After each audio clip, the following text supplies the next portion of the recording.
we're gonna call. Wait. Okay.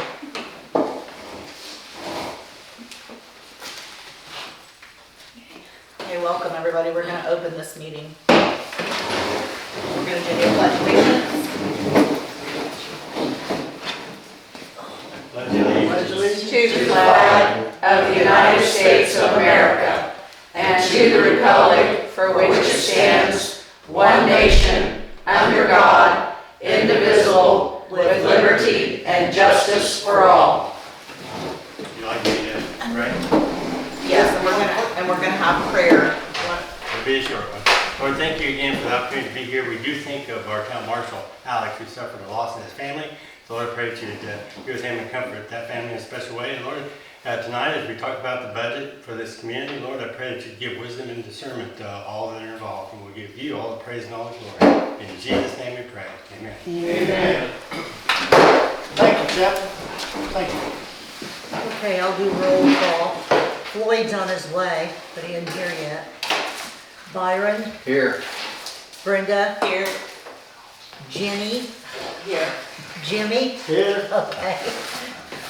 We're gonna have to separate the J's so that it's easier. Yeah, because when I said Jimmy that one year, she thought, or one day, she thought I said, and then we have, what is your name again? Steve Murphy. Steve Murphy filling in for Myra. And then we have Jan and Alexander here. Welcome, Janet. We're glad you're here. Thank you for being here. You are very welcome. I'm happy to be here. Happy to help you. So, well, I'm just gonna turn this meeting over to you and let you lead it and tell us, go over the budget so that everybody understands it. And we have some questions about those things that I told you about, the things that we wanted to change. And we'll just go from there. Perfect. So, building on your question, so I want to show you on your Form 3. So, your Form 3,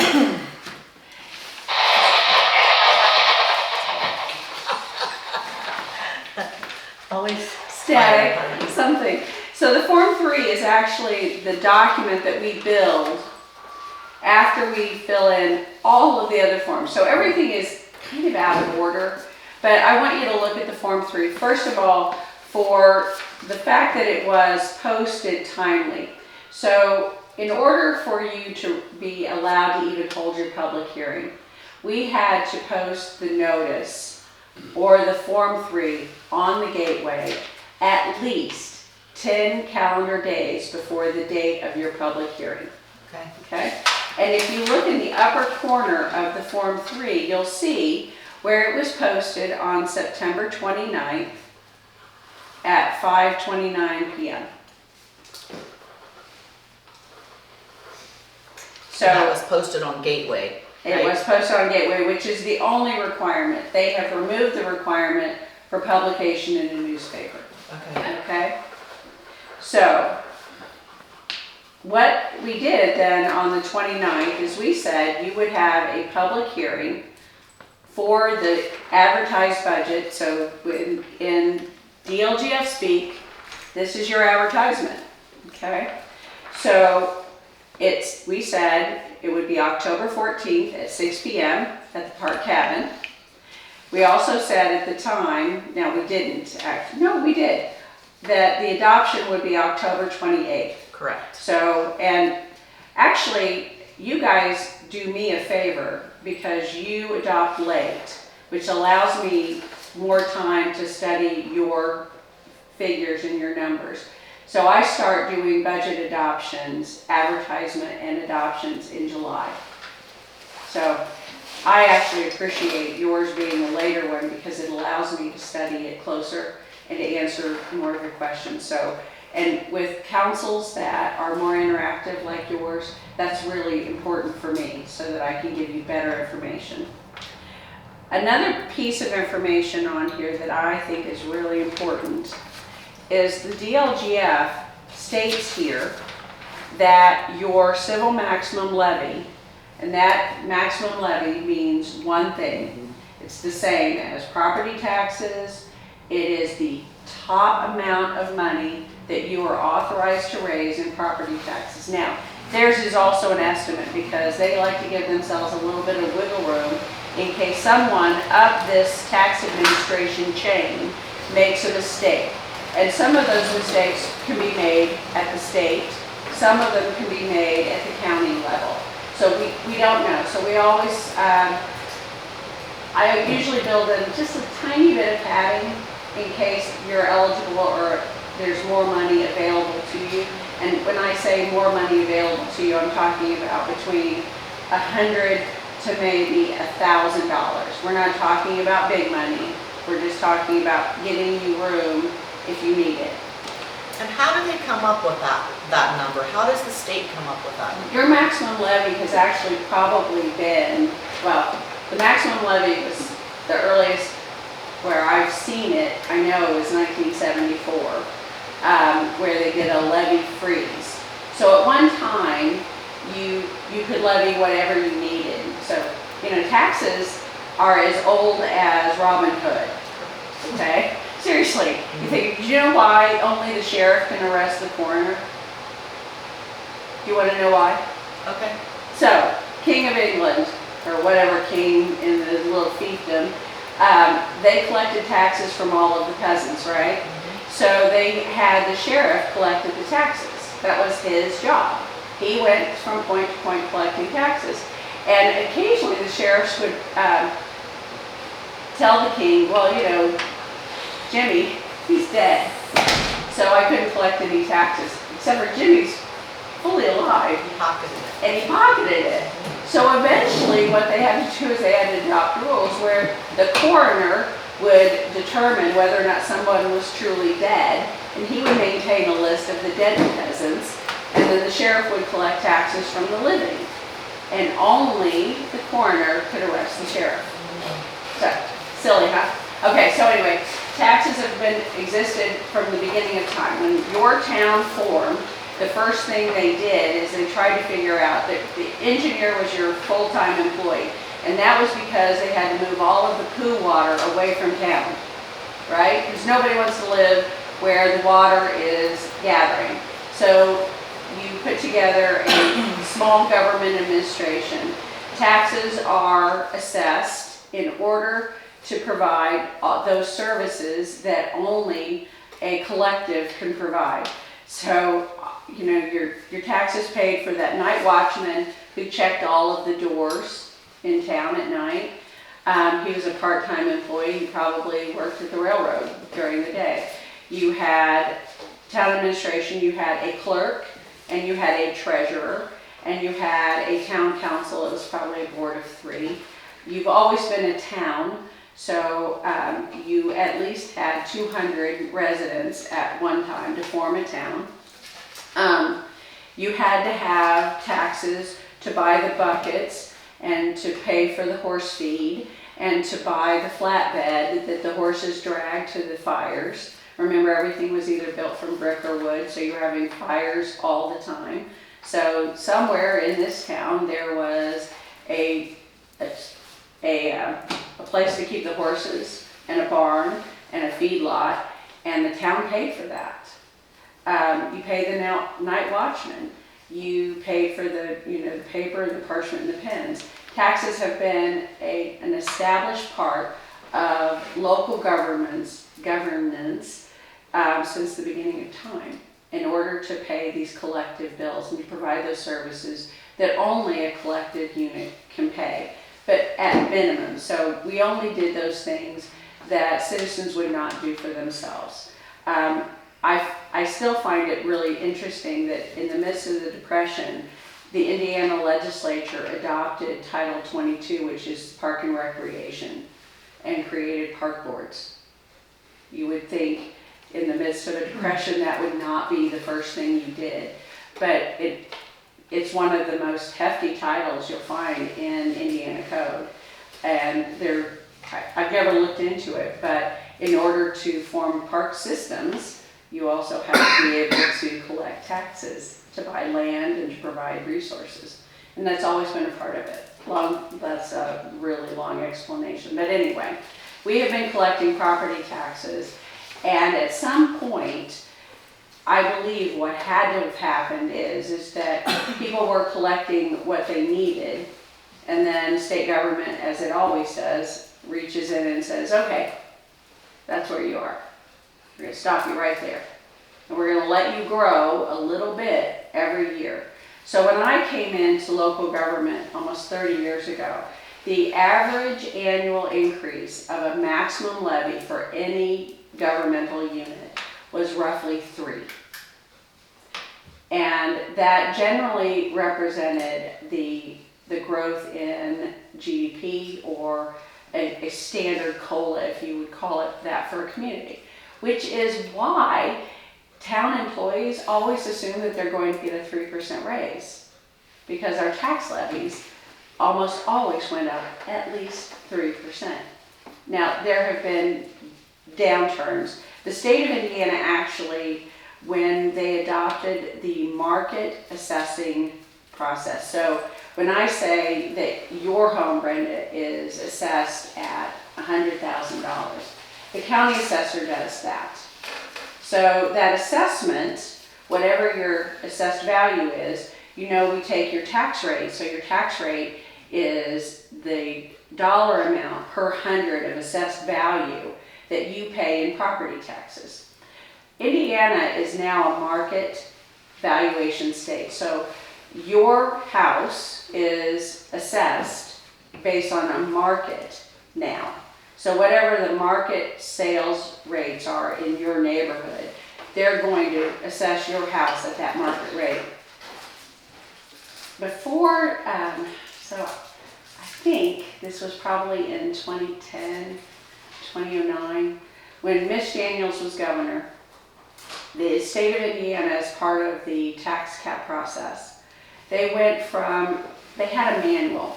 So if you went to the assessor's office, you would go through the manual and you would pick your house. So if you had a 1-story ranch with 2 bedrooms, 1 bath, and a fireplace, there was a picture that said what that house was worth.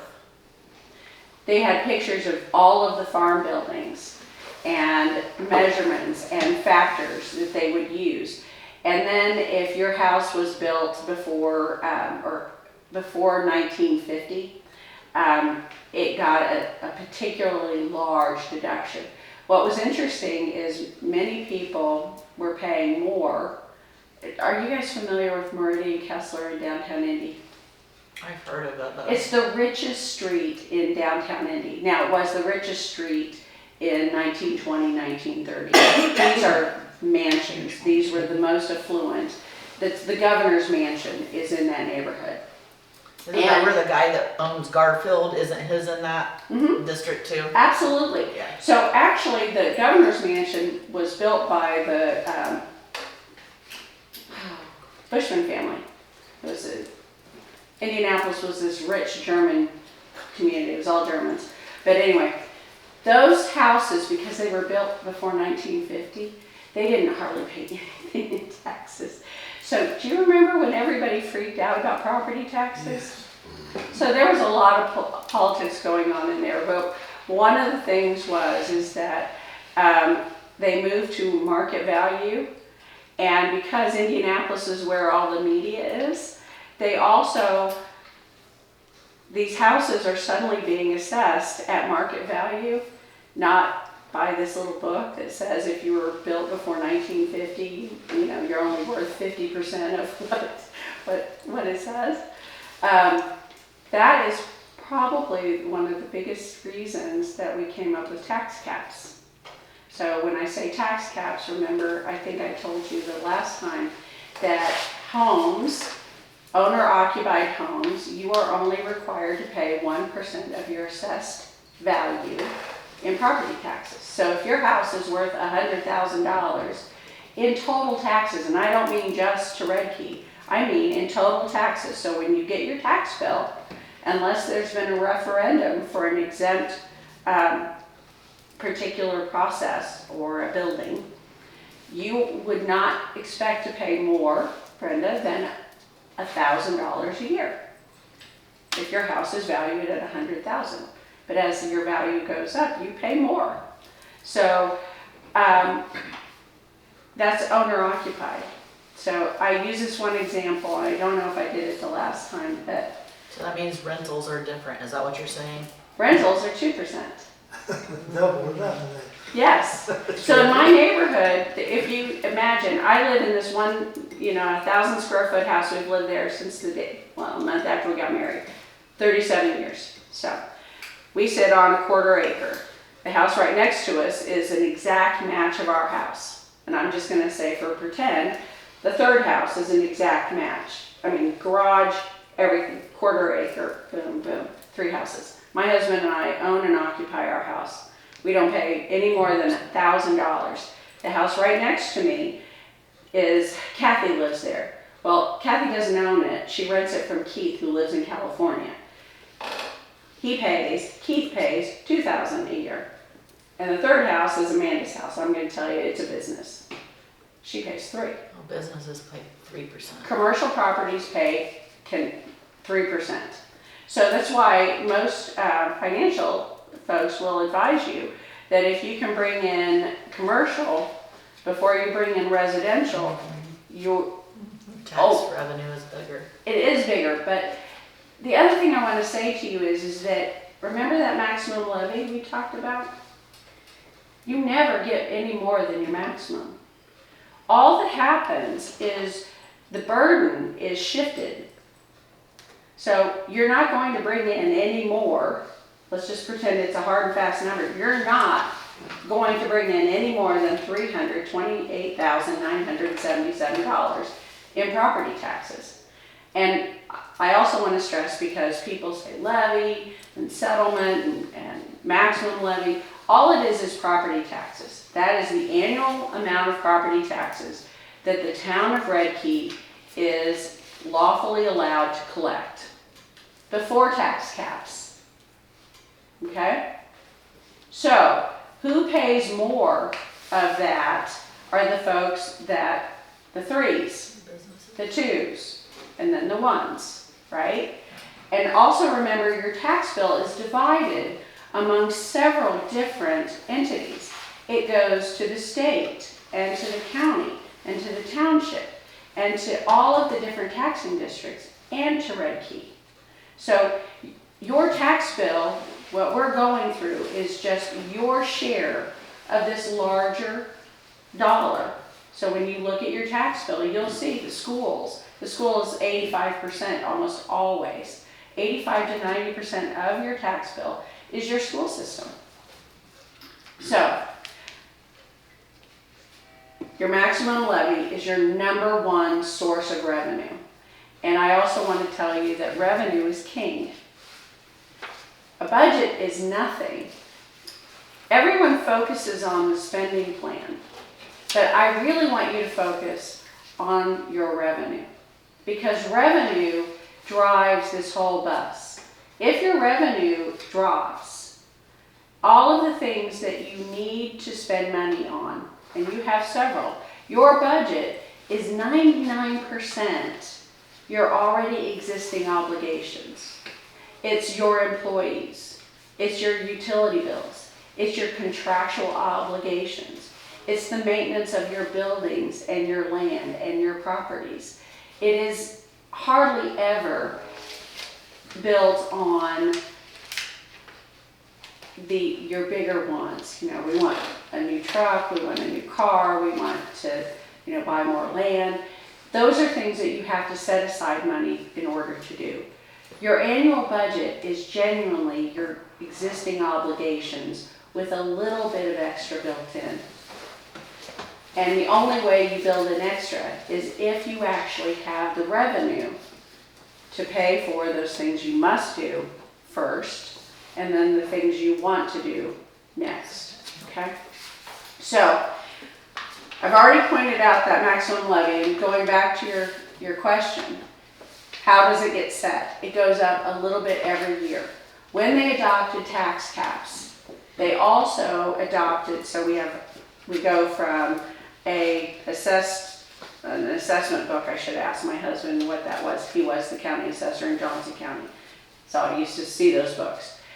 When they went to the market value system, they also adopted a formula based on the non-farm personal property. I haven't had enough sleep. It's a growth quotient. And it's a statewide growth quotient averaged over 6 years to determine, the value of property and sales and market value and that growth. And then they determine how much your property tax levy could grow, that growth quotient. But what happened when all of the houses started selling during COVID at exorbitant prices, remember people were paying $100,000 more than what you would have expected them to pay for any house. My little house, we paid $35,000 for it. I could get $210 tomorrow. But if I want to live in my town, so my little dinky house that is, technically worth probably 90, maybe 100,000, maybe, is worth 210 because enough houses in my neighborhood have sold for extraordinarily high dollar amounts. But to buy a house in Franklin now, I can't afford it.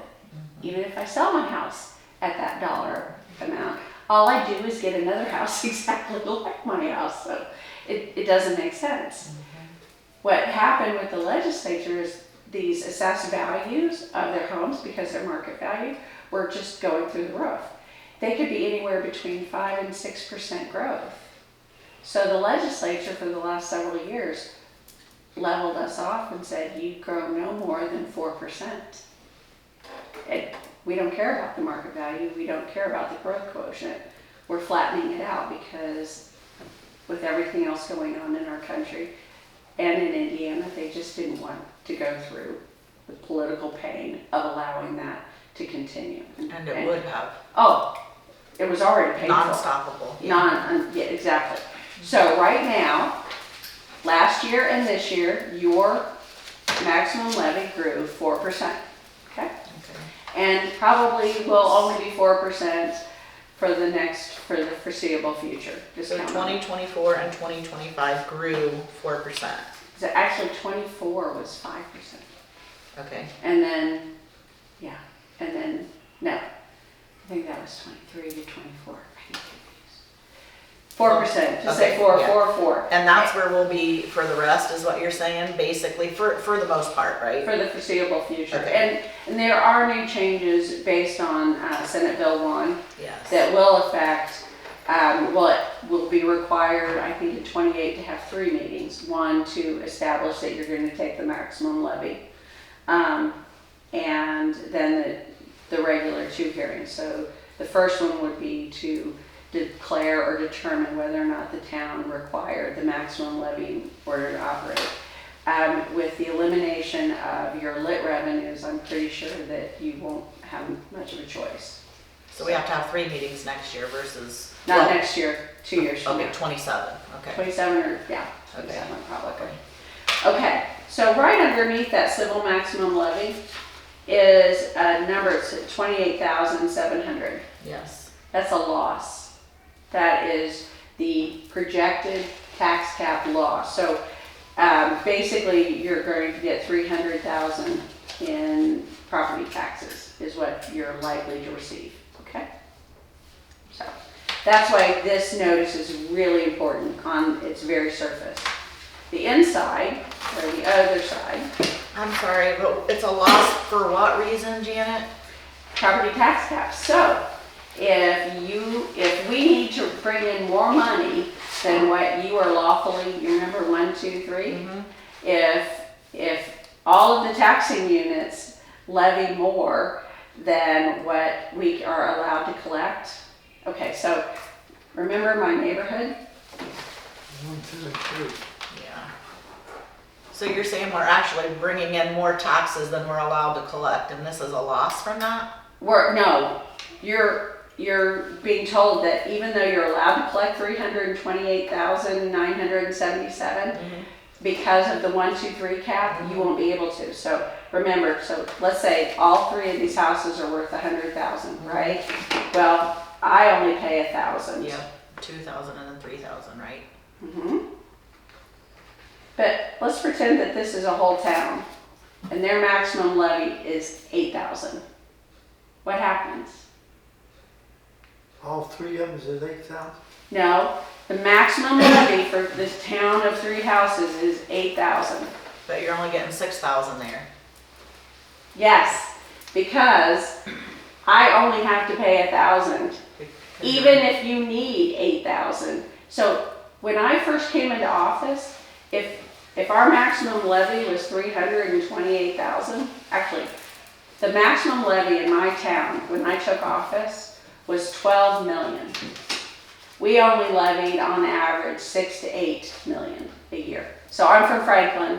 Franklin is a third-class city. We have 25,000 residents, and And 40 80% of them were homeowners, because you only had the ones, is that right? pretty much. Okay. But we also had huge businesses. Franklin is a commercial hub. We have we have the interstate going through 65, and we have 31, and we are the county seat.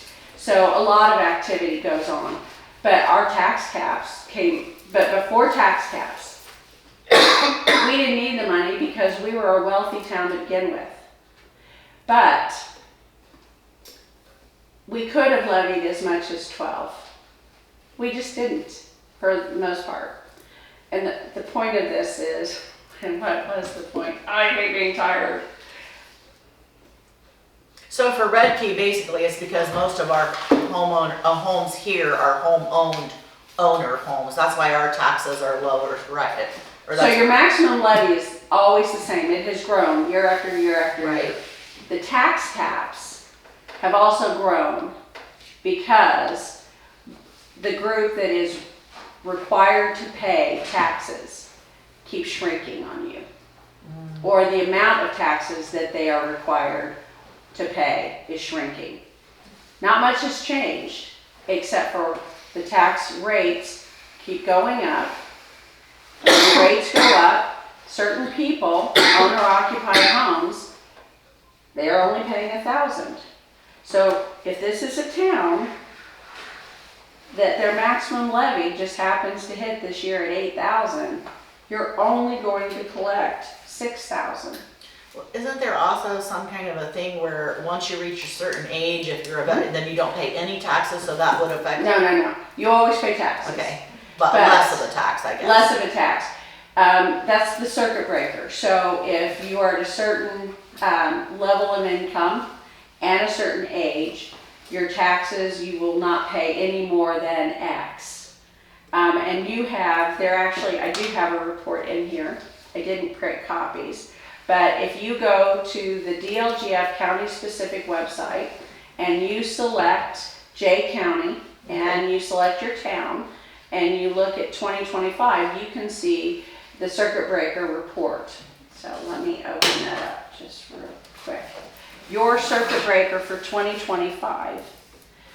So this is terrible. Your levy abstract was, this is where so you'd have to drill into this, but we certified, your levy last year was certified at your maximum levy as we understood it. At that time, they said that your maximum levy was $316,323. When the auditor completed their abstract, you were actually entitled to a maximum levy of $321,000. So I was wrong. You could go up as high as $5,000. Okay. So your circuit breaker that's over 65 circuit breaker in last year was $19,058. Okay. Your 1, 2, 3 cap section was $13,103. So your total loss due to property tax caps in terms of revenue For last year. for 25 for this calendar year was $15,061. Now the state has because of an increased number of deductions on homes that homeowners can take out, and they've increased the deductions for owner-occupied homes. They are projecting and estimating that your tax caps will be significantly higher. So from 15, I would have expected this year that maybe I would have seen a tax cap estimate on Redkey around 20,000. But obviously the inflation is much higher at 28. I've had people tell me that you should only anticipate losing about 90% of that 28. But it's still a lot, so it's a bonus to the taxpayers. Taxpayers, everything that the legislature and the governor are doing are stated to benefit property owners to reduce their burden, their tax burden. But as it reduces their tax burden, it also reduces the revenues to the towns. And over the next 4 years, it will be significant. This is just the first thing that we've seen of it, which is the estimate of tax So cap. this is just the beginning of it, basically. It is just the beginning. I would expect that the full weight of the changes will not be felt or understood truly for about 5 to 6 years. And the legislature will be meeting again. They meet every year, February, March. So next February, this coming February, March, and the February, March after that. And there's no indication of dialing back some of the things that they included in SB1. So So what's the difference between SB1 and this SEA1? they're the same. Same? Okay. Senate enacted bill or Senate bill. Okay. It's the same thing. Okay, so going back to your Form 3, and if you guys want to look at your circuit breaker report, I do have a copy here. And again, it's available at the DLGF County Specific website under J County. So on your Form 3, backside, so we said, so these are the funds that you said, or that we included in your budget. Now, truth be known, I did your budget. I wrote your budget, and I based your budget on your pattern of spending for the last several years. I did your budget last year, and that's not uncommon. It's a process that you undertake once a year. It's pretty complex, so many communities hire someone like me to help them navigate it. So this is not in any way an indication of the capabilities or the competency of your town. I just want you to know that. So I did include some things that you didn't ask for, which I do, if I think that they might help you. So this first column are the funds that we're adopting, and this is a mix of both statutory funds and what are known as home rule funds. So for example, Indiana law allows you to adopt or create a fund called Local Law Enforcement Continuing Ed. Its acronym on here is LECE. And this was adopted to make sure that small towns collected money from tickets and at one time gun permits and some other things so that you could send your marshal to the academy. So it's a training fund. It's also a special equipment fund. But not every town adopted a LECE fund or even collects the money. But when you do, and you do, in order to spend the money, you have to include it in the budget.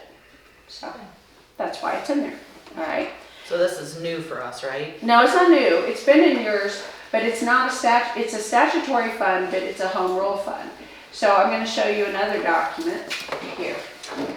So basically your budget this year looks a lot like last year, but there are several funds. So this is your 25 budget. You'll notice on your 25 budget Thank you. that there's no leasing, but we adopted a leasing budget last year.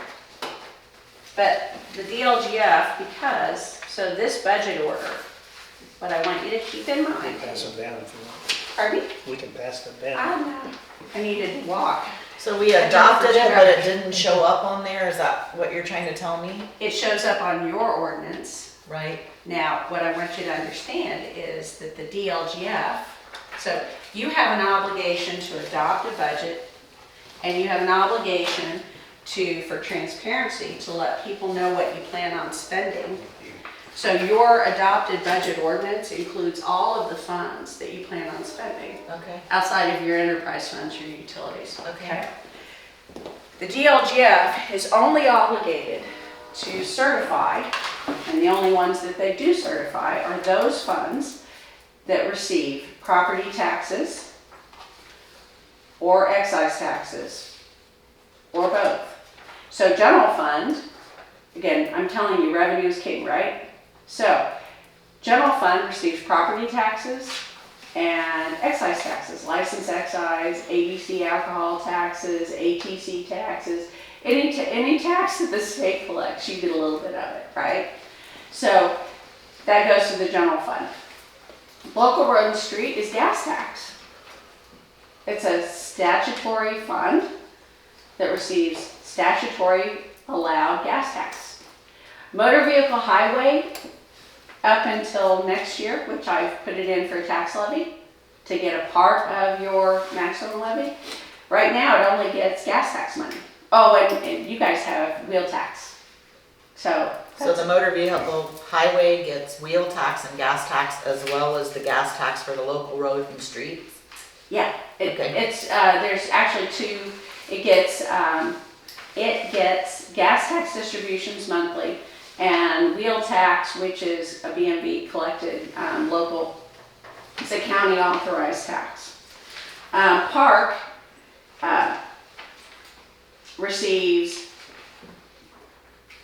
on this one, you did not receive any tax money, and it is approved. So the reason it's included is because your original park board and your new park board were adopted under Title 22, which makes them a statutory fund, even though up until, I don't know, did I include them in the tax levy? So next year I need to do a tax levy for them and talk about how that works. So the only reason they're included is because you have a Title 22 park board. But right now they don't receive any excise taxes or property taxes. It's a little weird. Cum cap improvement is cigarette tax money. So where does their money come from if we don't get it from there? Where do we get it from then? Your receipts, your charges. So you charge $100 to rent this building. That's the revenue that goes into the park fund. Okay. So for right now, the only money that your park system receives is Rental? rentals or any fees that you charge for people to use your spaces. So for the most part, I expect that there are probably some things that for the park up till now that have been paid for out of the general fund, which is perfectly fine, by the way. The general fund is the fund that you can pay for anything for, okay? And normally with small towns, I recommend, if possible, that since you only get that maximum levy, what you are allowed to do with that maximum levy is parse it up. You can, and which we are doing for next year, you can move money from the levy. You can turn it into a pie. So the majority, of course, would go to the general fund because that's where your largest expenses are. But next year I wanted to put some money in MVH because we had this period of time when the state said 50% of your gas tax revenue has to go into a restricted fund. Well, once you don't get enough to pay for employees the way you did at one time. So now you don't have enough money in that fund. In fact, that fund's in the negative because we've had employees continue to be paid from there. So in all of my units, I recommended moving all of the employees from MVH into general fund. I don't know, do you guys call your street department the street department? Mm-hmm. So for years, street department and MVH, motor vehicle highway fund, are ubiquitous. It's the same thing. Everybody's like, well, that's where their money comes from. And that's because you got gas tax money. And because the state didn't require you to use your gas tax money to build roads. They finally figured out that what most towns, not yours, I don't really know, but I know in many towns, 25% of their gas revenue was being used to pay for their policemen and their street lights, and then they just kept hiring street workers. And, you know, of course you don't have any money for roads because you have employees that you're paying. And even though they're taking care of your streets and your town and they're doing town labor, they're definitely not building roads. So, your park, again, you guys probably formed that years and years ago, and I know that you've reformed your park board, so that's something new that we have to look at. Your cume cap improvement, you have 2 cume cap improvement funds, and it's a little unique. Cume cap improvement SIG tax was formed when they did the tobacco cessation program starting in the early 90s, and that was the carrot and the stick where the state would send the town money, cigarette tax money, and it seems weird now, but at the time you could only use it to buy computers or to pay for internet or new technologies, because most small towns didn't have technology. So cigarette tax money was supposed to be piled up and used to buy computers. Now every town has computers. I mean, you have computers, right? Yes. Are you sure? I'll go look. Okay. Your cume cap improvement rate, and I don't know how old this one is, but I normally don't see cume cap improvement rate funds. I normally see cume capital development funds. Cume cap improvement rate funds, you would have had to adopt a very specific ordinance creating that fund and allowing you to use it or telling you what you could use it for. I suspect, because it has the word capital in it, that it's restricted for capital improvements. That would be my best guess. But without seeing the ordinance that adopted it, so I'll look for that and I'll make sure you get a copy of it so that you can work on the budget. So I need to send. yeah. So what I want to tell you is that's a rate-driven fund. So the way this works, if you just look at cume cap improvement, the rate-driven fund, if you had a 10-key calculator here, what you would do is you would take that rate. So right now the rate is 0.0973. You would take on the cume cap improvement. on cume cap improvement rate. It's that very last fund, 2390. This one. Oh, okay. So she's talking about the, okay.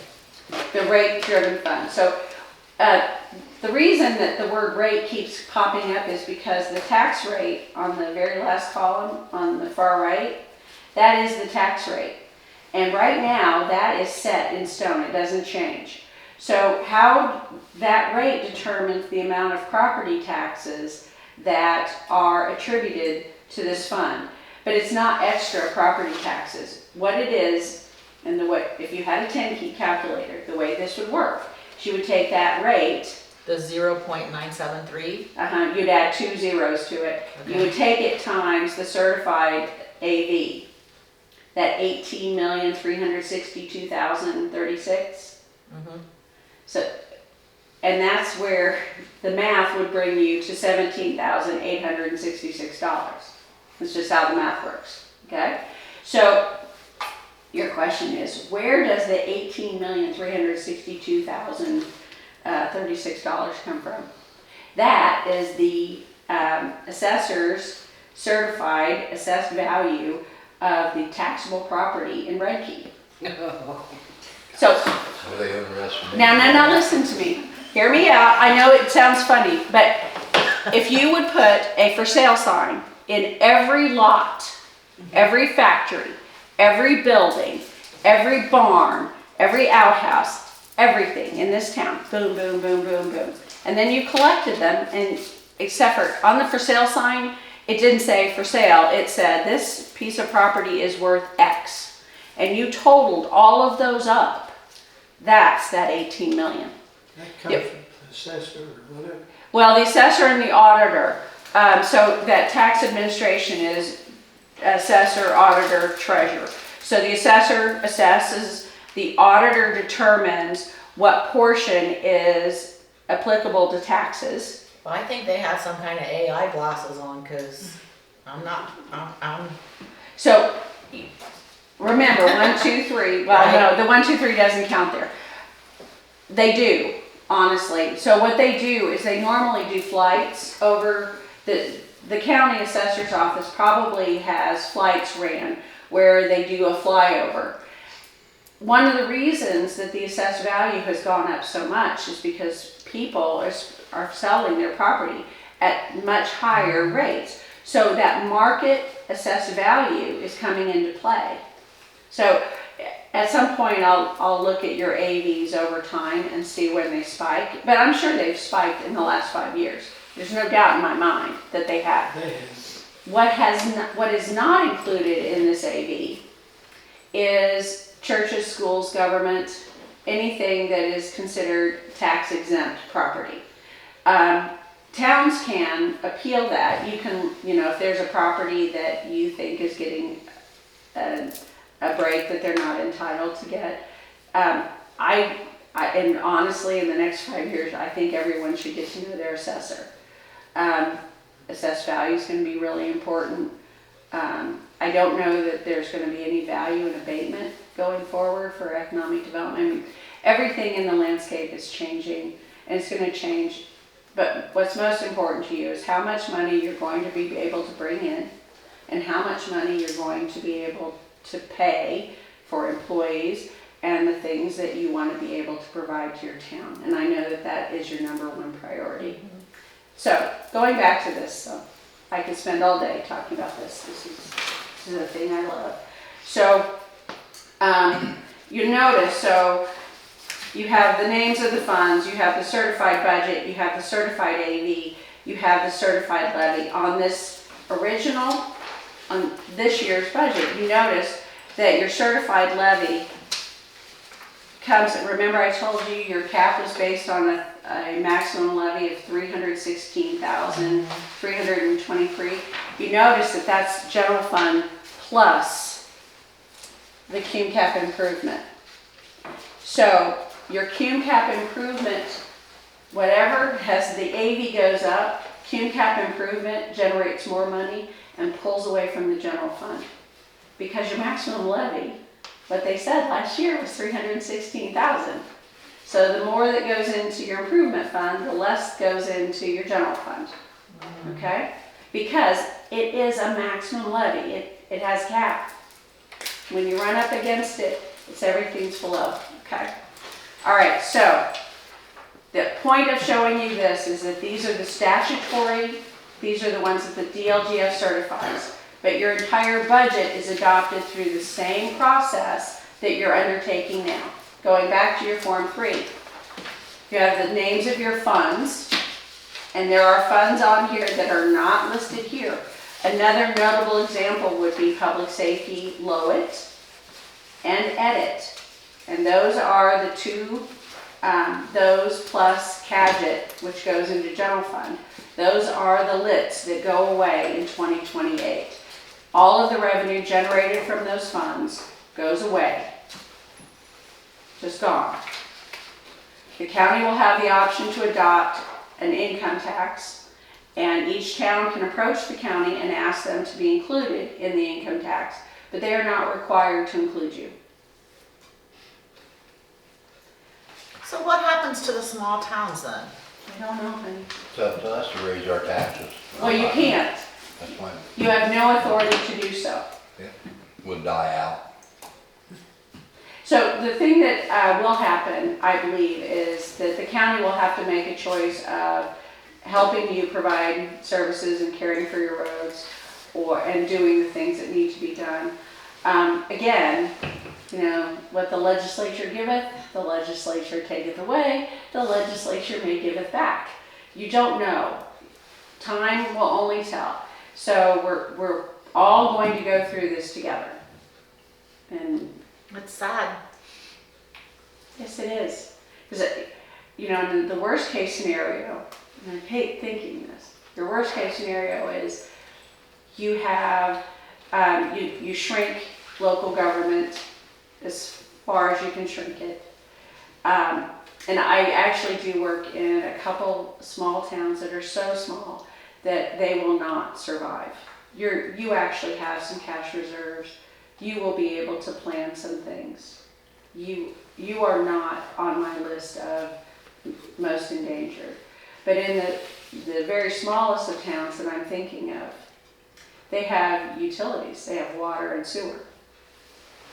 And if the town dissolves, they will still have to create a conservancy district or some form of governance to manage the utilities and to continue delivering those. But my thought is they're trying to push us all out so that the bigger companies buy these utilities so that we're not able. Actually, your utilities aren't part of this. I know, but if you don't have any other funds to help support and all you have is your utility funds, And I only correct you on this in that they're not thinking that because the utilities are supposed to be self-supporting. They are self-supporting.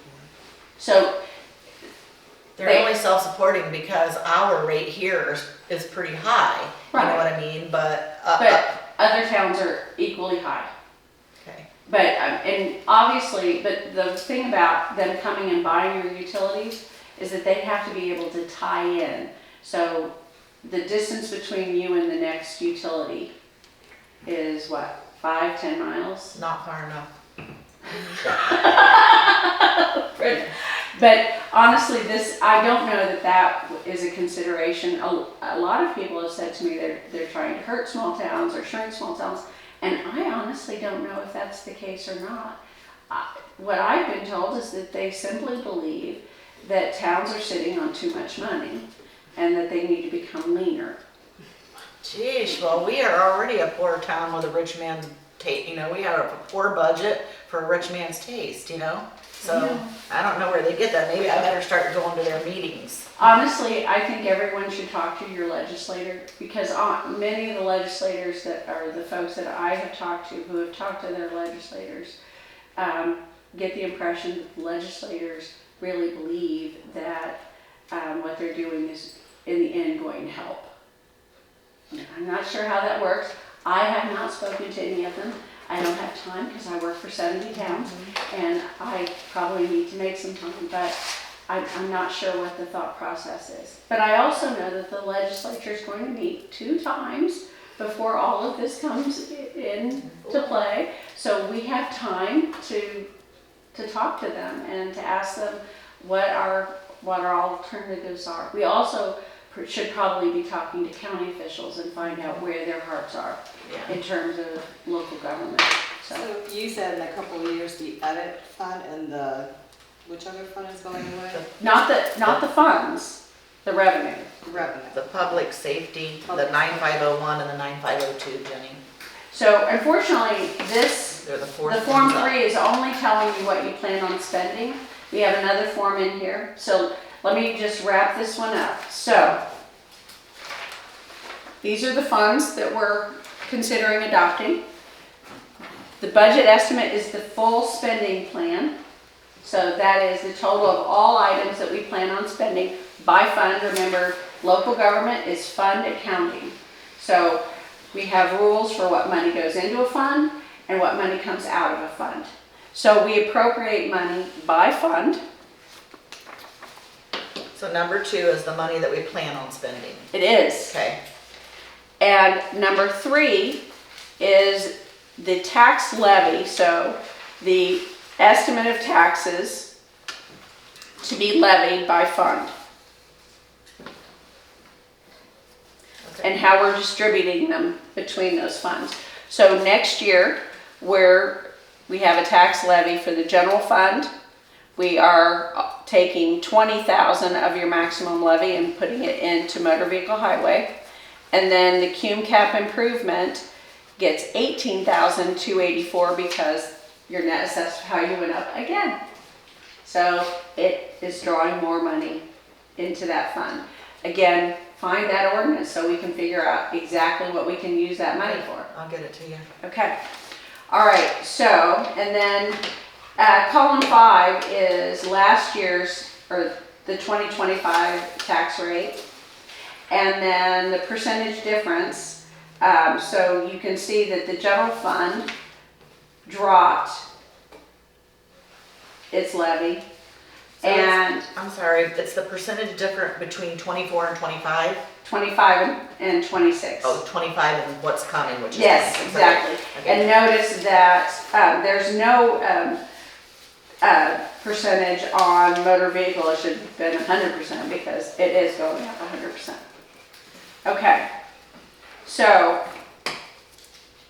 let's talk about revenue and then we'll go to your spending plan. So, your Form 2 is miscellaneous revenue. So, in local government budget speak, your maximum levy or your levy is your number one source of revenue. All other revenue is referred to as miscellaneous revenue. Can you say that one more time? So when we're talking about the budget, your levy Okay. is, maximum levy or levy is your number one source of revenue. All other forms of revenue, you're going to see on your Form 2, your estimate of miscellaneous revenue. All other forms of revenue are referred to as miscellaneous revenue, even though they have specific titles. So when you look at your Form 2, you're not going to see property taxes. What you see is local income tax. Oh, you have levy freeze. I don't know how that's going to be affected. What does So levy freeze mean? years ago, like 15 years ago, Jay County signed up to be a levy freeze county, and the state agreed to replace. So where your levy would have grown a certain rate, they agreed to replace it with money from the state, from their balance. So you still get levy freeze money, but what I was told was, but they're unfrozen. So your levy now grows. Okay, so you get levy freeze money and your maximum levy is allowed to grow by the annual percentage, which it is.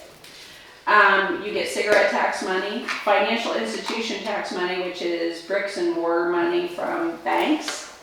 You get vehicle aircraft excise money, which is a good source of revenue. Actually, looking at general fund, I want you to, so just tell me, you guys, somebody else talk. Tell me on your general fund, so this is the first group here. What's your next highest source of revenue? Fire protection? Nope. Sorry, local income tax or the lit. That's the other one that goes away. Oh, and it's leaving on, do we know when? 28. So gone in 2028. So if you look, this column is the 50% the budget's an 18-month budget, so it's the last 6 months of this year and all 12 months of next year. So we had to put in what you get this year, but really I want you to focus here on next year's revenue. So 98,000 is what you're going to get in lit revenue next year, and that's one of the 3 lit revenues that goes away in 28. So that money just disappears and you don't get it in any other form, right? So you're without it. What do they do with it? Whatever they want? If they take it from us, what do they do? No, well, so they're not going to be collecting it from payrolls. Okay. So everybody gets to keep it. So, your payroll tax, so you do payroll. So when you do payroll, you have payroll withholding. Then that just, bye-bye. Everybody gets to keep their money. So instead of this, that taking away that is replacing it. Taking away the fact that you're not gonna be charging payroll taxes. Well, so payroll taxes is how the Department of Revenue collects local option income tax. Right. Income tax basically for the state of Indiana is going away.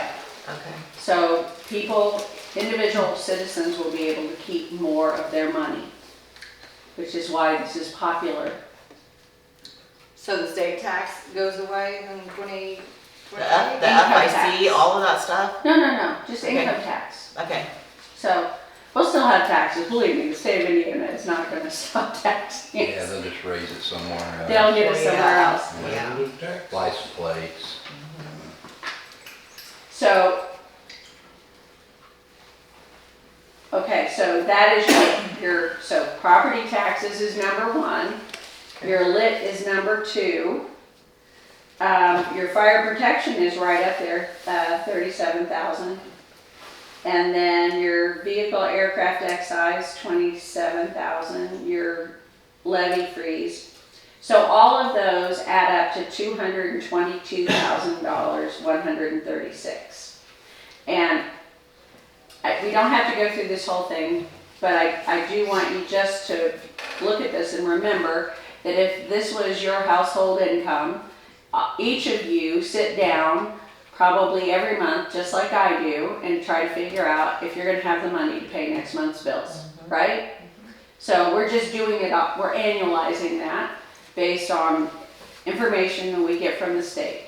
Most of these revenues, the information that's on here came from the state of Indiana, saying Redkey is entitled to get X, this, X. However, so, do you see those revenue code numbers? So by the fund name, there's the revenue codes. So Like the R105, 111. yeah, perfect. So R138, from R105 to R138 are state listed revenues. There was a report that I was able to download that said, this is what Redkey should be getting in each of these funds, okay? R210 through R913 are local revenues. So your fire protection service contract, that's one where you issue the contract. I know from your records that that's estimated amount of money that I would expect you to receive, and possibly even more if you renegotiate the contract. Cable TV licenses, you've always gotten a pretty good return on that, but I dialed it back because the legislature has now said that cable TV companies with monopolies in communities, where they used to get 5%, or you used to get 5% of their subscriptions, you now only get 4%. So that revenue is going to dial back. Earnings on investments and deposits, and that's a local, so making sure that your bank is giving you the highest amount of interest income that they can. This year you did really well, but because I keep hearing that the feds are talking about reducing the interest rates. So when interest rates go down, your revenue goes down as well. When interest rates are high, the town, because you have money in a bank, and the bank pays you to hold your money. So that is revenue that you receive. And then other receipts, other things that come over the counter. So essentially, I just want you to see that. I also want you to look at, so local road and street, that's excise revenue. It's not very much. It's less than $10,000 a year. Your motor vehicle highway, so your vehicle aircraft excise distribution, this is a thing. When you have a tax levy, vehicle excise, aircraft excise follows that tax levy, okay? So anytime we put in a levy, so we've got general fund, we've got motor vehicle highway next year, and we've got the lit rate that follows that, you're going to get vehicle aircraft excise, a small bit, okay? So, Well, it's better than this year, we got 0. Next year we get the Well- 1,700, right? the only thing is that the reason you're getting 0 is because there was no tax levy in '25 for MVH. So the money that money goes to the general fund. Anytime I pull levy away from the general fund, I also pull away these miscellaneous excise taxes, Okay. okay? So you actually have, like there's a pool, let's say you were entitled to $20,000. If you only had the general fund levy, then all 20,000 of that would go to the general fund.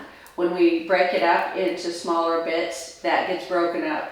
It's almost like a maximum,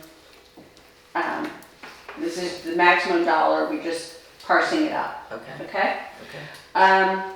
So your motor vehicle highway distribution, that is what I wanted to point out to you. If you get $46,000 a year, you cannot afford an employee on $46,000 a year and even buy a little bit of asphalt. 50% of that $46,000 has to go into the restricted fund and can only be used for roads. As long as you are eligible for getting community crossing money, we can still benefit from that gas tax, and you can use the other half, so, you know, it's 46. The other half can be used for supplies, normally. However, next year, we have got to rebuild the MVH. So when I refer to MVH, it's actually two funds. It's MVH 2201 and MVH 2203 restricted fund. 50% of the money in revenue R116, they're divided in half. Unfortunately, our fund 2201 is in the negative right now at about $31,000. So all property tax revenue that we get next year is going to build that back up, and the 50% of the gas tax distribution is going to build that up. All of the expenses for the street department have been moved into the general fund, because that's the only way to get that rebuilt. And I know it seems embarrassing, but you're not the only town where this has happened. I have a lot of clerk treasurers who never go to training, who've never heard this, and are just hiring me now and telling them this. Or they just had an audit where the auditors are like, no, you have to move all of that money out, and sorry about your luck. It just happens. It's an obscure bit of new legislation. It came out in 2018, and it's really thrown a lot of people for a loop. But it was because one of them could only be used for certain things, and people were using them for other things because we weren't clear on that. Is that correct? Yes. Got you. All right, so and then this third revenue that you get is actually Jay County adopted a wheel tax. And because Jay County has a wheel tax, you get extra revenue that can go into MVH 2201. So I believe it will only take a year to rebuild MVH 2201 to get it balanced. Because if you get $12,000 plus $20,000 plus another $20,000, and we're not spending anything out of 2201 next year, which we're not. All we're doing is rebuilding it. We do have money budgeted in MVH 2203 for your paving match for your CCMG. So like our salt and everything like that then will now come from the general fund, right? Instead of that, gotcha. Right, okay? All right. All right. Park, we do have, I just put in other receipts, but until I looked online today and found out that this is $100 a pop, I really undervalued your revenue, sorry. I didn't realize you got $100 on this. But it doesn't, you'll have money in that fund, and we can use general fund money and edit money to support the park. You can also use Cume Cap improvement money to support the park. So keep going. So Cume Cap improvement cigarette tax, $1,800. The Cume Cap improvement, the rate fund, again, financial institution tax this year. Vehicle aircraft excise revenue next year. And then the commercial, so yeah, they changed rules. I'm gonna drive you crazy. Your public safety LOIT, so on the back side, you can see the amount of money that's coming into public safety next year. So $28,257. And then in the edit fund, it is $26,700. And we also are budgeting trash. And the bad news, and I need to look at your fund report, if we have any donation funds, starting in January, actually starting this year, but we're not doing it. In January, we have to also appropriate any civil town funds, not enterprise funds, but civil town funds, like any donation fund, again, for transparency's sake. Okay, what do you mean by donation? Things that we donate to? No. If you have a park donation fund, or a police donation fund, or a town flag donation fund, we now have to appropriate those. We don't have any of those. Well, Good. we're gonna have one for the park, right? We may have to adopt something like that, but at this moment, we don't have that. Yeah, so when we do, if you do any of those, so I'll look at all of your, when we do your annual financial report, we'll take a look at that, okay? So are we taking that, dog or the or the, where they come and rescue Animal dogs, the shelter. animal fund, that was $7,400 and put. All right, into so the park let's fund. talk about, we'll get there. Okay, I all right. promise we will get there. Okay, Okay, so we've talked about tax levies, we've talked about revenue. Revenue's king, so you know about your revenues. So for just a minute, I want to talk about, I know everybody wants to talk about the spending plan. So let's do it. Let's talk about it. so this budget form 1, what is it? This is the spending part of it? Okay. All right, so I want to tell you something. So when you and I talked the other day, I know you're very concerned about individual line items. So what I want to say to you is, the first thing is we cannot adopt a budget. So once we advertise your budget on the gateway, you can lower your spending plan, but you can't increase it in any fund. But for example, if you were looking at any group of line items and you said, oh, well, we need more money in this one and I want less in this one, I can do that. As long as at the end, we are not planning on spending any more money than what we said in our notice that we were going to spend. So the other thing I want to point out, and I did this, so unfortunately, so if you look at your spending plan, let's just look at general fund, just for a minute. And I promise you, you can tell me whatever, to change whatever you want me to change. And I'm happy to do it. But the first thing I want to make sure that we're all on the same page on. So if you're looking at the Form 1, I'm going to stand up for this. So page 1.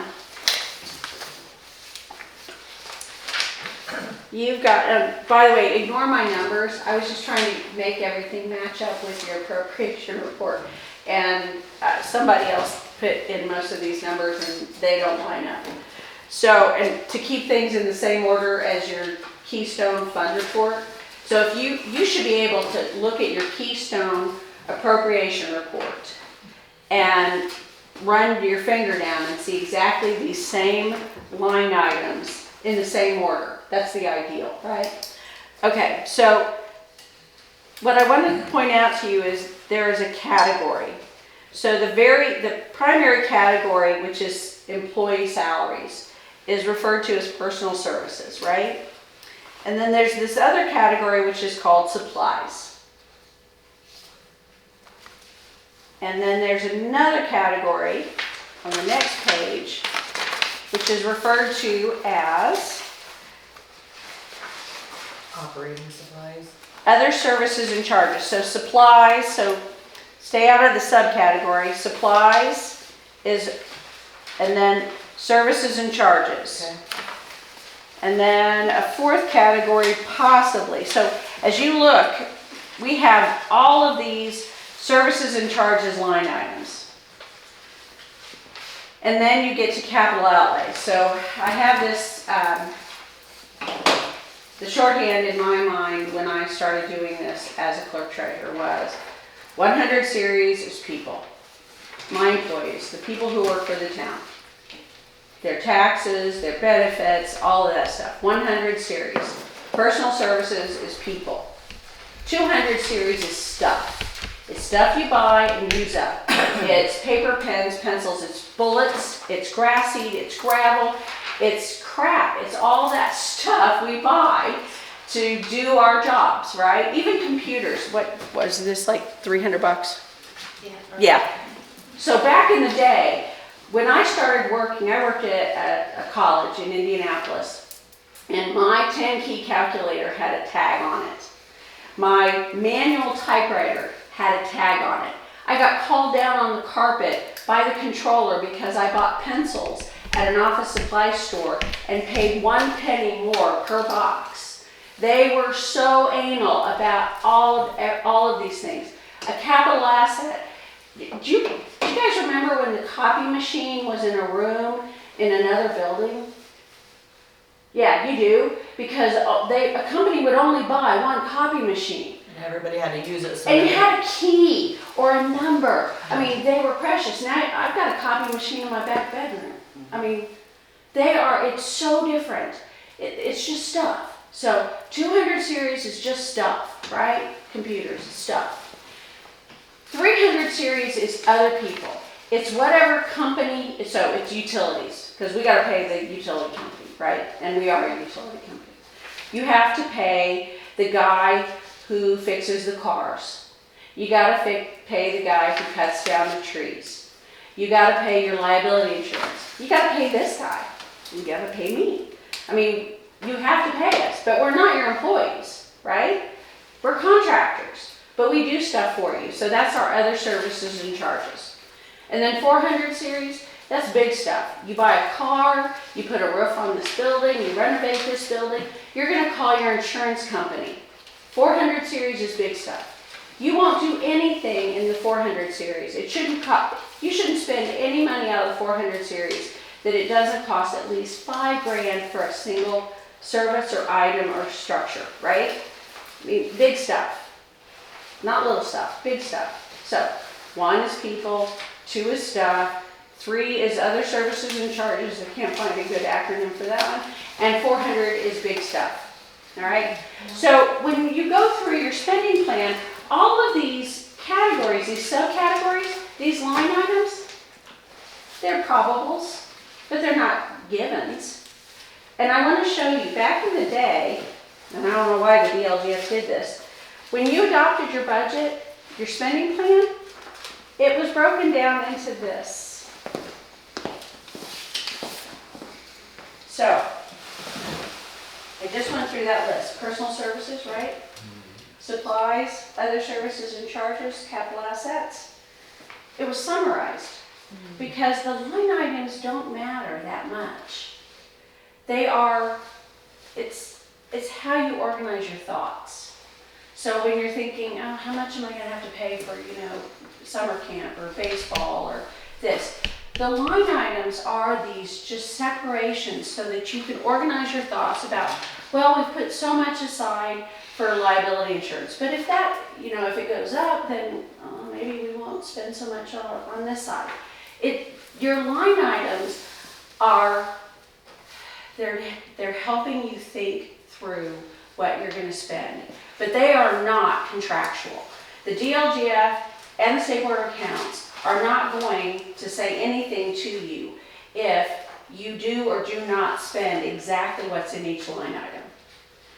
What's important is how you've allocated it. And you kind of know this because if you have to move money between a major series, you have to have a resolution to do that, right? Because that's a big deal. It's a big deal to move money between the 100 and the 200, or the 200 and 300. But if you're moving it around between, the Marshall and, Gloria, I'm sorry, I'm so tired. My brain is gone. Individual line items inside those series, they don't matter that much.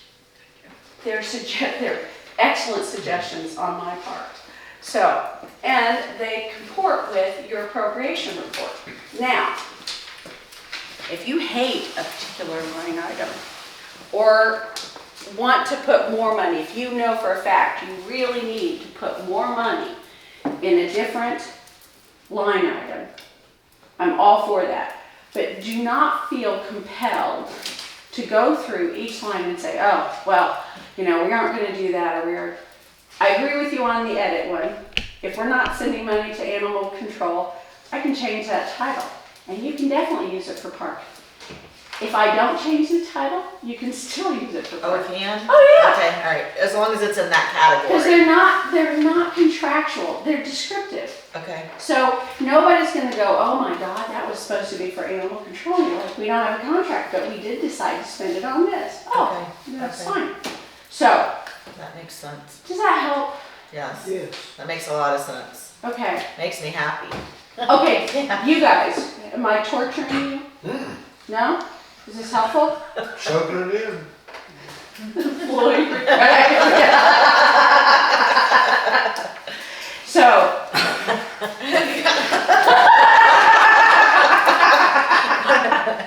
That's why I make the 2-hour drive, just for that. Okay, so, did you guys see this? What is it? Is what you just came around and showed us? No, oh, you do have it. Yeah. Does everybody have this? Oh, so Jenny has it, cause I sent her, what you sent me and she printed it out. Okay, so this is just, you know, everybody, when you come to spending plans, everybody wants to know, well, are we spending more or less than we did last year? So, and by the way, you have no obligation to spend any of the money that's been put in your budget. There is no, if you don't use it, you lose it. That's a myth. So there's no categories that if you don't use it by the end of the year, you lose it. No, Okay. because it's a great myth. I tell you, it is so pervasive. So department heads look at it like, that's my money. Now, department heads in Franklin, and if you guys are watching, I know. They believe that if there was $10,000 in a line item, it was their money. And if they didn't get to spend it, they lost it. But there's no necessity to do so, for one reason. On December 31st, if that $10,000 doesn't get spent, on January 1, you have a brand new shiny budget.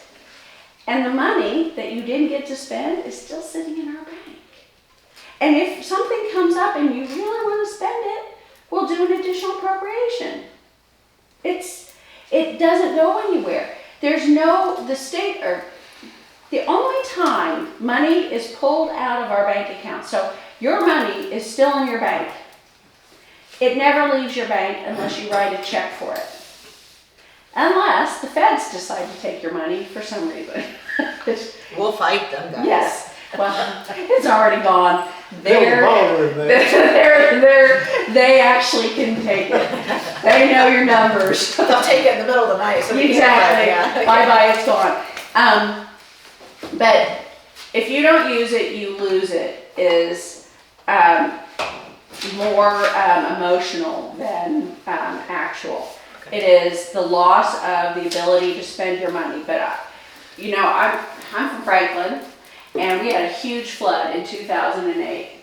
And so I took office in 2000. Before that, I was correctional administrator. So believe me, I ran for office to get out of jail.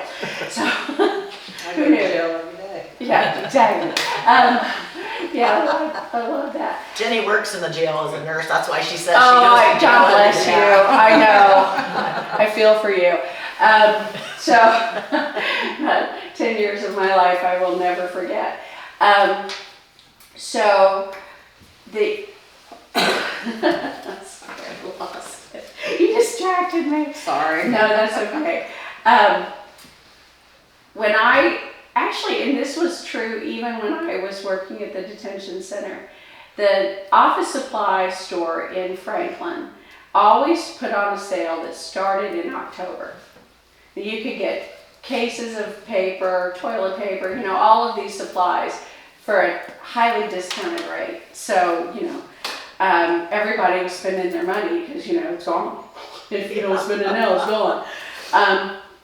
So fast forward to 2008, and that had gone on. So even when I moved to city government, every year, October, police department, fire department, parks department, they were buying everything they could. And this office supply store always managed to get everybody to sign on and buy a bunch. And I just remember watching, so the day of the flood, there were two things that happened.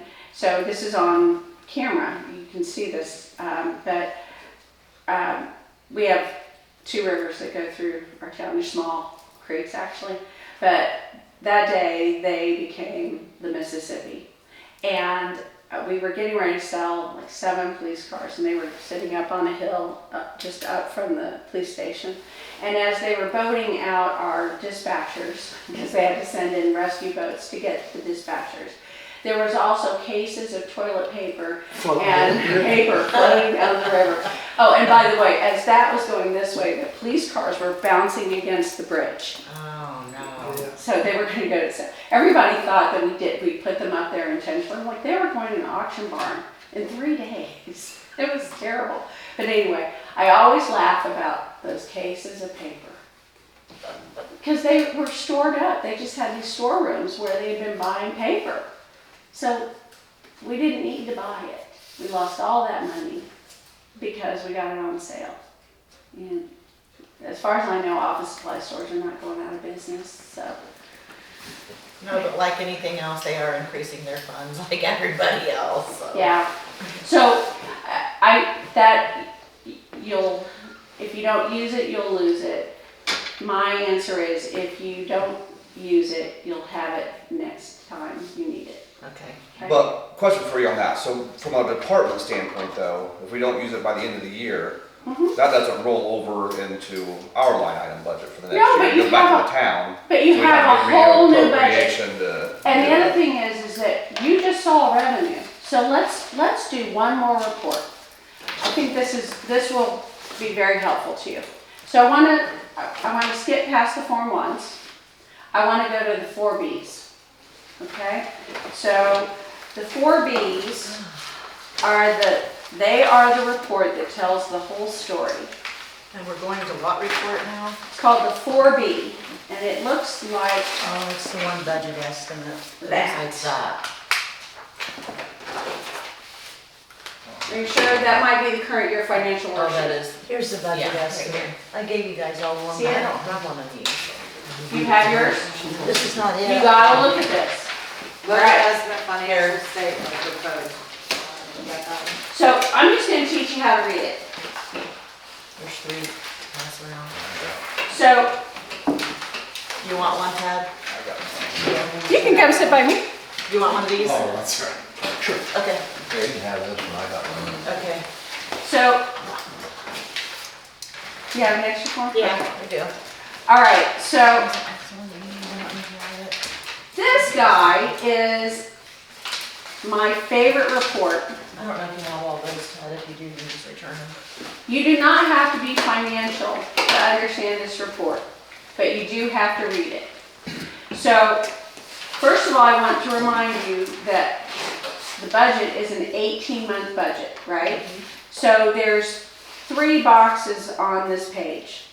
The first box is July to December of this year, okay? So if you were sitting down and deciding if you were going to go buy a new house or a $70,000 truck, what you want to know, first of all, is how much money you have in hand, right? That's line 1. Line 2 is the amount of property taxes that we expect to receive in December. Line 3 is miscellaneous revenue. And line 3 is the miscellaneous revenue, that's not the right sheet, is in the first column, the July to December column on the Form 2, remember? Yeah. Okay? So line 4 is just math. We're just adding those upper 3 columns together, right? So at total revenues for the year is $1,100,700, right? But then we have line 5, which is what is left in the appropriation to spend for the rest of this year. So it says necessary expenditures. What it really should say is remaining appropriation. So all it is the difference between what you had permission to spend, that actually for general fund, you had permission to spend $480,036. I can see it right here. And as of June 30th, you still had permission to spend $317,951.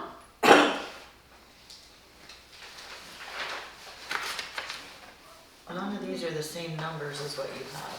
General fund is the one you should be looking at. B4, budget form, 4B. Yeah, this is the cumulative cap fund. We only need the general fund. Well, we got Form B, it's the budget estimate, financial There's several statement. pages to 4B. Yeah. There's one for every fund. Oh, okay. So at the top, it should say general Pass that to fund. Brenda. Oh, yeah, I see it. Yeah, that Read says through all of these and get local streets and finances is what Here's you the have. general, yeah. Okay, Yeah. thank you. Okay, so Now I can see. I'll where let it you is. regroup, sorry. Okay, Right. so, looking at line 9. Line 9 is line 4, total revenue, minus line 8, which is exactly the same as line 5, right? So at the end of this year, the minimum amount of money that we should have in our fund facing next year is $782,749. So by December the 31st. Yeah, so that's the smallest amount I would expect to have in the general fund at the end of this year. Okay, so line 9 is really important. So this won't mean a lot to everyone, but when I was first at clerk treasurer, we didn't get lit every month.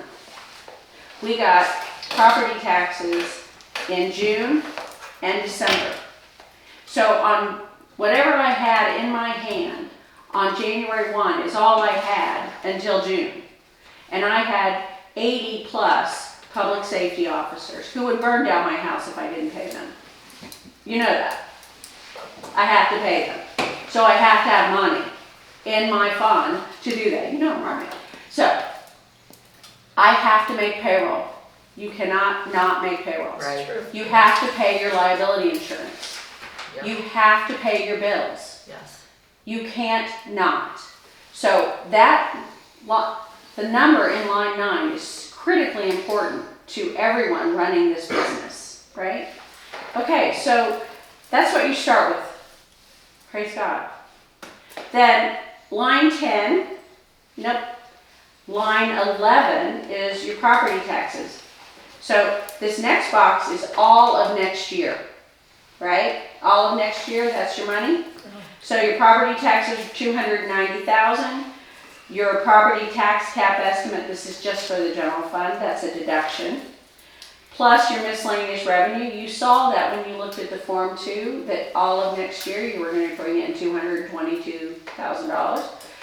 So property taxes minus caps plus miscellaneous, you bring in $487,469, and you plan on spending $481,673.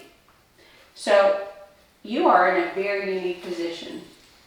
You are one of the few units I work with that can literally afford to spend less than what's coming in the door next year. Now, if this was 2 years from now and you lost that $98,000, it'd be a whole different story. And so, We've been very cognizant and very diligent about bringing money in and spending less money. you've been doing a great job. And again, so what I suggest, I think you should always compare line 14 to line 15. What's coming in the door versus what you plan on spending.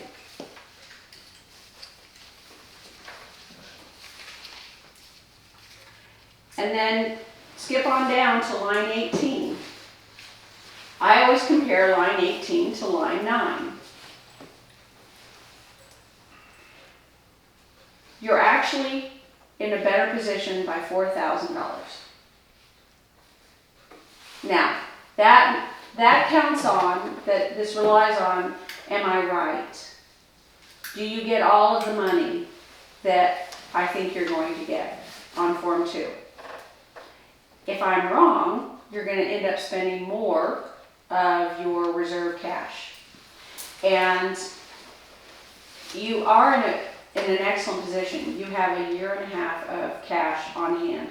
So in your case, the legislators might be right. You're sitting on some money. So I'm not saying that you need to spend more. Well, there were things that we needed that we didn't spend because we weren't for sure where we were within the budget. Exactly. So your budget is written for the things that we know you must spend next year, or at least we believe you must spend. Right. So if there are things that you want to do, you have some room.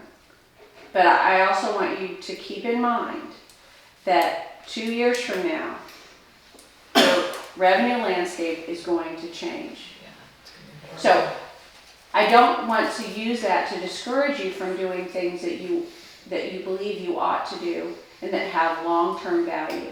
In fact, your operating balances, your lines 9 and 18, should be used for capital improvements, infrastructure improvements, things that have long-term value. Okay? So that one looks really good to me. The third box is your net assessed value. And you will notice that in the general fund, if you flip a few pages, you'll notice I use different numbers on different pages. That is so that I can just ensure that we advertise a high enough rate. Okay? So if you want to look at each of those pages, I suggest that we do that now. You compare line 9 to line 18, line 14 to line 15, and ask me anything you want. It's just a little bit, you said 9 to 9 to 18, 18, 14 to 15. 9 to 18, those are your ending balances, ending 25, ending 27. Line 14 is anticipated revenues. Line 15 is your spending plan. One that I would hope that you would question me on would be local road and street. You're bringing in $9,500 and I'm budgeting $20,000. Yeah. That's because you have $60,000 in the fund and you told me you're planning on a community crossing project. I want you to have enough money to pay for engineering.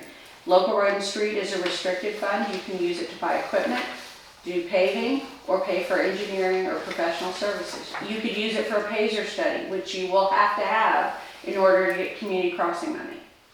Well, I know that our community crossing grant has went through, and our Yes. payment will be, I think we owe them $55,000. So if you look at your spending plan, I put $50,000 to be paid out of MVH 2203. And then we have money in local road and street. So one thing that community crossing does not encompass is engineering fees. So if you are paying an engineer who designed that road, you can pay them from local road and street, Okay, okay? you understand that then? Okay.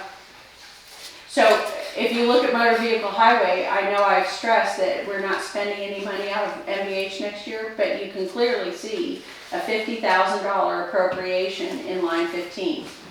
If you look at your fund report, you have money in MVH motor vehicle highway restricted 2203. That's where that $50,000 will come from. You have no money, you are negative money in 2201.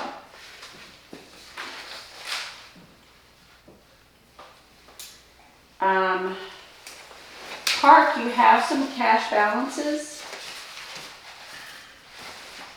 And perhaps next year what we'll do when we recover MVH is for the 27 budget, we can do a tax levy for park and build a small balance. Remembering that, and I'm just going to say this, parks do not generate revenue. They are largely subsidized either through tax levy or paid for through the general fund. Unless, and actually I've never met a community that their park generated revenue. No. Except for when we rent this cabin out, that is park generated revenue, right? Mhm. Gotcha. So is that why on here, the spending went from 95 to 45? Is that, because I was confused as to this right here. Yeah, because I didn't see any revenue coming in, and I didn't know that you were going to do a park board.